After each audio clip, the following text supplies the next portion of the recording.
Miss হবে না আপনার পছন্দের টিভি শো। দেখুন জি5 অ্যাপে একদম ফ্রি। এখন আর আগের মতো ওই খালি পেটে যাসনি, একদম ভর পেটে তবে যাবি, বুঝতে পেরেছিস? আর টিফিন দিয়ে দিচ্ছি, দয়া করে সেটা নিয়ে যাবি, বাইরে থেকে কোনো কিছু খাবি না। দুজনকেই টিফিন দিচ্ছি, ঠিক আছে?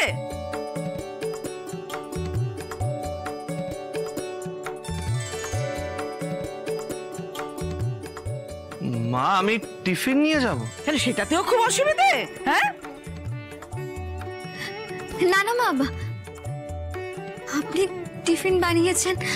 ও না নিকমা, আমি নিয়ে যাব। আজকে থেকে আমি কোনো বাইরের খাবার খাবো না। উদ্ধার করলি আমাকে। যাই টিফিনটা নিয়ে আসি। দেখেছো বড় মামা, দেখেছিস রাজ, ঠাকুমা হওয়ার আনন্দে সুবার ভোর একদম বদলে গেছে।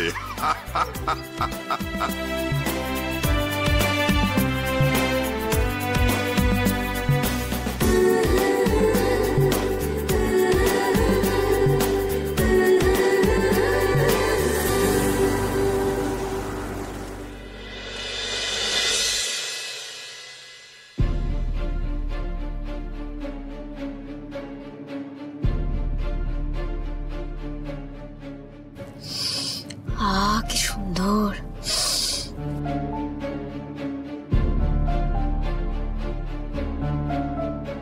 কি হলো, এইভাবে কি দেখছো? বারে দেখবো না, আমি দেখছিলাম মা কি টিফিন দিয়েছেন। এতে আবার দেখার কি আছে শ্রী? দেখবো না মানে? এই জানো তো, মানা আজ প্রথমবার এতটা যত্ন নিয়ে আমার জন্য কিছু বানিয়ে দিয়েছেন। টিফিন বানিয়ে দিয়েছেন আমাকে। সেই স্কুলবেলার কথা মনে পড়ে যাচ্ছে জানো। আচ্ছা, তোমাকে মা এইভাবে টিফিন করে দিত নাকি? একদম ঠিক ধরেছো। আর আমি তখন কি করতাম জানো, ঠিক এভাবেই উকি মেরে হা করে টিফিনের দিকে তাকিয়ে দেখতাম যে কি টিফিন দিয়েছে। আর পছন্দের টিফিন হলে কি করতে? বাবা, তাহলে তো আর কোনো কথাই নেই, আনন্দ একেবারে আত্মহারা টুক করে একদম মুখেও পুড়ে দিতাম। এই জানো তো রাজ, হঠাৎ করেই না সবটা কিরকম অন্যরকম লাগছে, খুব ভালো লাগছে জানো।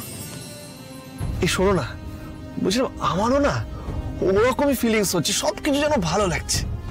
মুহূর্তের মধ্যে সেই ছোটবেলায় ফিরে গেলাম। আরে যদি সেই স্কুল লাইফে ফিরে যেতে পারতাম কি ভালো হতো বলো। সত্যি রাজ, যদি আমার কাছে একটা টাইম মেশিন থাকতো না, একবার হলেও সেই ছোটবেলার দিনগুলো ফিরে যেতাম। আর শুধু মায়ের হাতের টিফিন নয়, যে বন্ধু যেরকম টিফিন আনতো, মানে সবাই মিলে ভাগাভাগি করে খাওয়ার মজাটাই অন্য ছিল। না ছিল কোনো ইগো, না ছিল কোনো লজ্জা, ছিল শুধু মন খোলা আনন্দ আর অপরন্ত ছেলে মানসিক। একদম ঠিক বলেছো। কিন্তু এখন দেখো, ভেবে চিন্তে কথা বলতে হয়, ভেবে চিন্তে মানুষদের সাথে মিশতে হয়, কত হ্যাপা, তাই না? বাবা, আজ আমার বউ দেখছে একটু বেশি হ্যাপি। বেশি না, ভীষণ ভীষণ ভীষণ হ্যাপি। মা আজ প্রথমবার টিফিন বানিয়ে দিয়েছে, মায়ের ভালোবাসে বলে কথা। আমি ভীষণ খুশি। জি5 ডাউনলোড করুন আর সব এপিসোড দেখুন একদম ফ্রি।